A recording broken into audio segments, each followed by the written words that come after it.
Hi everyone, welcome back to this channel. In this tutorial, I will show you how to easily find Shiitake mushroom in Heartopia. Mushrooms are useful materials in Heartopia. You can use them for cooking recipes or just sell them for coins.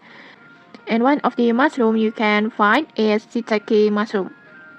And to get it, just head to this fishing village.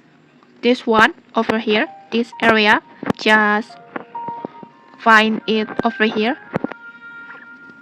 Shiitake mushroom usually spawn around this area, so you don't need to go far. Just simply walk around and explore this area until you get this mushroom, for example like this. And then just tap on this icon like this, and then just walk around again like this.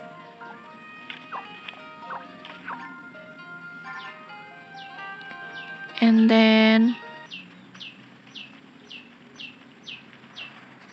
like this.